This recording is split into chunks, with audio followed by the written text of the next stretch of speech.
Good morning बच्चों, welcome to your psychology class.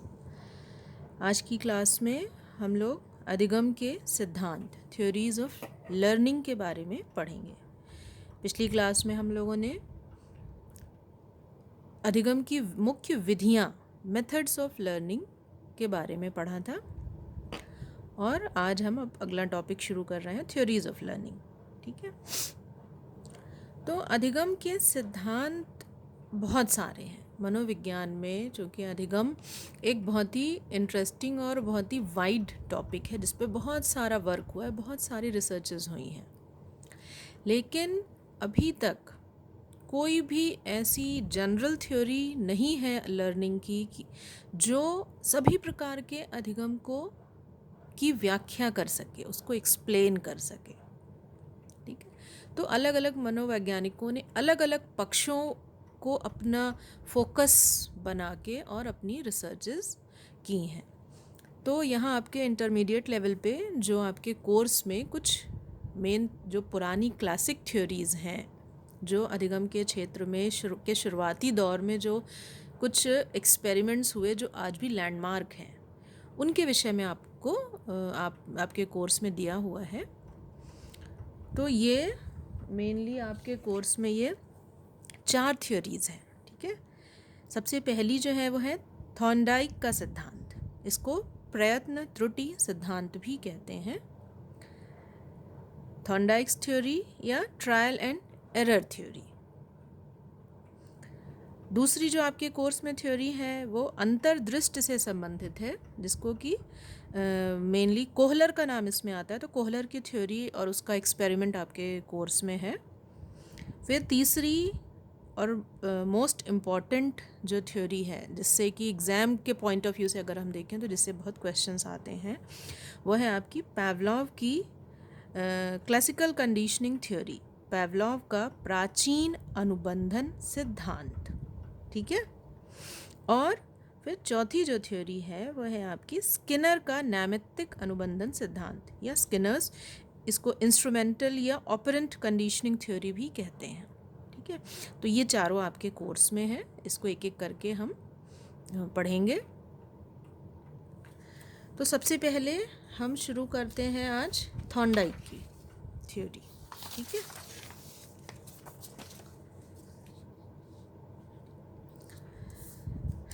Thorndike का प्रयत्न त्रुटि सिद्धांत, ट्रायल एंड एरर थ्योरी। सबसे पहले इन्होंने अपने एक्सपेरिमेंट्स के आधार पर यह सिद्धांत दिया अधिगम से संबंधित, जो कि 1898 में पब्लिश हुआ, और इसके बाद इन्होंने इसका रिवाइज्ड वर्जन यानी कुछ मॉडिफिकेशंस के साथ, कुछ चेंजेस के साथ इन्होंने 1913 में जो है वो फिर से पब्लिश किया इसका रिवाइज्ड वर्जन। ठीक है, इन्होंने अपनी थ्योरी में बहुत सिंपल सी इनकी थ्योरी है कि किसी भी जीव को, जब इनके थॉर्नडाइक के अनुसार जब हम किसी भी जीव को किसी नई परिस्थिति में रखते हैं तो वो बिल्कुल एमलेस, किसी भी लक्ष्य नहीं होता है, बिना लक्ष्य के ही यूं ही अपनी अनुक्रियाएं करता रहता है, बहुत तरह की क्रियाएं, बहुत तरह का काम करता है। और जब बार बार उसको उन्हीं परिस्थितियों में रखा जाता है तो ये देखा गया कि उसकी जो बेकार की जो अनुक्रियाएं होती हैं, जो कार्य होते हैं, वो कम होते जाते हैं, और जो उचित अनुक्रिया होती है वह करना वो सीख जाता है। इसको आप इनके एक्सपेरिमेंट से ज़्यादा अच्छे से समझ सकते हैं। इन्होंने अपना जो इनका बहुत फेमस एक्सपेरिमेंट है वो इन्होंने एक बिल्ली पे किया था, जिसके बाद उन्होंने अपनी ये थ्योरी दी थी उसको एक्सप्लेन करते हुए। तो आइए हम थोड़ा सा उस एक्सपेरिमेंट के बारे में पढ़ते हैं। अगर किताबें आप लोगों के पास हैं तो आप लोग उसमें ज़रूर पढ़िएगा डिटेल में। शॉर्ट में मैं आपको यहाँ पे बताती हूँ। ये एक फिगर है, ऐसे आप लोगों को समझ में आएगा, ये बना हुआ है, ये आप ये फिगर देख रहे होंगे। ये एक पिंजड़े जैसा स्ट्रक्चर है जिसमें ये डोर है। ठीक है, ये इसका दरवाज़ा है, ओपनिंग है।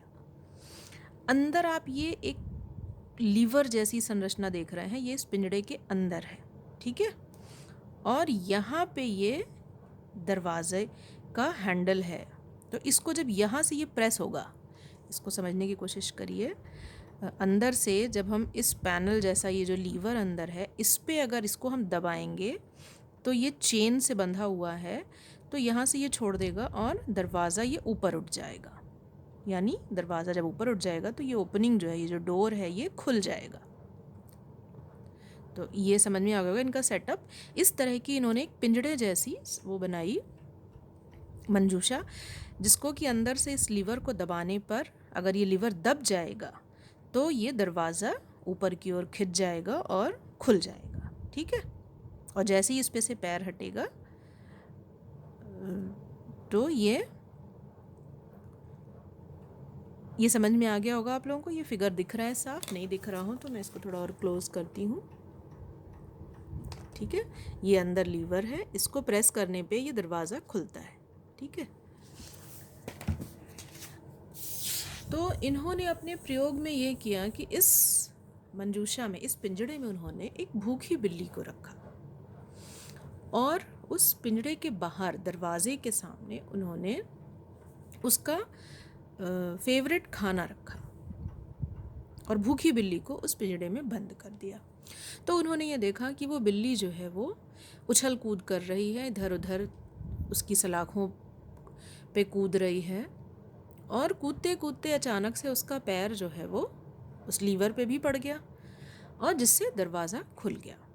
और जैसे ही दरवाज़ा खुला वो फ़ौरन बाहर आई और उसने खाना खा लिया। फिर कई बार ये सेम प्रोसीजर जो है उन्होंने रिपीट किया, दोहराया। तो धीरे धीरे उन्होंने ये पाया कि जो उसकी व्यर्थ की उछल कूद थी वो धीरे धीरे कंटिन्यूअस ट्रायल्स में कम होती गई और एट लास्ट काफ़ी प्रयासों के बाद ये देखा कि जैसे ही वो उस भूखी बिल्ली को उस पिंजड़े में डालते थे वो फ़ौरन बजाय इधर उधर कूदने के, टाइम वेस्ट करने के, वो उस लीवर को दबाती थी और फ़ौरन बाहर आ जाती थी। तो इस जो उन्होंने एक्सपेरिमेंट किया, जो प्रयोग किया, उसके आधार पर उन्होंने अपनी ये थ्योरी दी कि हम जब किसी भी जीव को किसी भी परिस्थिति में रखते हैं तो वो पहले एमलेस अनुक्रियाएं करता है बिना किसी लक्ष्य के, लेकिन धीरे धीरे जब उसको कुछ सेटिस्फाइंग, कुछ संतोष की प्राप्ति होती है, कुछ सेटिस्फैक्शन मिलता है किसी भी क्रिया से, तो वो उस क्रिया को करना सीख जाता है। ठीक है। उसके मन में, उसके मस्तिष्क में जो है वो उस उत्तेजना और उस प्रतिक्रिया के बीच में एक बॉन्ड बन जाता है, एक संबंध स्थापित हो जाता है। इन्होंने अपने थ्योरी के 3 नियम दिए, मुख्य उनके 3 नियम थे। सबसे पहला जो उन्होंने नियम दिया वो दिया तैयारी का नियम, लॉ ऑफ रेडीनेस। ठीक है। रेडीनेस का मतलब आप जानते हैं, रेडी रहना, तत्पर रहना। तो इसमें ये भी सिंपल सी बात है कि जब हम किसी कार्य के लिए तत्पर होते हैं, हम उसको करना चाहते हैं, हम रेडी होते हैं, तभी हमको संतोष मिलता है, तभी हमको वो कार्य करने में एक सेटिस्फैक्शन मिलता है। अगर हम तत्पर ही नहीं हैं तो उस कार्य को करने में हमें किसी भी प्रकार से कोई भी संतोष नहीं मिलेगा, हमें बिल्कुल अच्छा नहीं लगेगा और हम उसको नहीं सीखेंगे। सीखने के लिए पहला जो उन्होंने नियम बताया कि आपका रेडी होना, तत्पर होना, ये आवश्यक है। फिर इनका दूसरा जो नियम है वो है अभ्यास का नियम, लॉ ऑफ एक्सरसाइज। ठीक है। इसके इन्होंने 2 सब लॉज बताए। पहला उपयोग का नियम, लॉ ऑफ यूज़, दूसरा अनुपयोग का नियम, लॉ ऑफ डिसयूज़। ये भी सिंपल सी बात है कि किसी भी जो ये उत्तेजना और प्रतिक्रिया के बीच का जो संबंध है, जो एसआर बॉन्ड है, वो जितना हम उसको उपयोग करेंगे, जितनी हम उसकी एक्सरसाइज करेंगे, जितना हम उसका अभ्यास करेंगे, उतना ही वो बॉन्ड स्ट्रॉन्ग होगा, उतना ही वो जो संबंध है वो मजबूत होगा और हमारा अधिगम उतना ही फास्ट और उतना ही अच्छा होगा।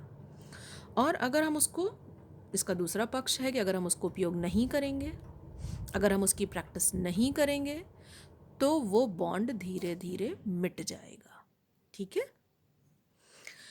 तीसरा जो इन्होंने नियम बताया वो है लॉ ऑफ इफेक्ट, प्रभाव का नियम।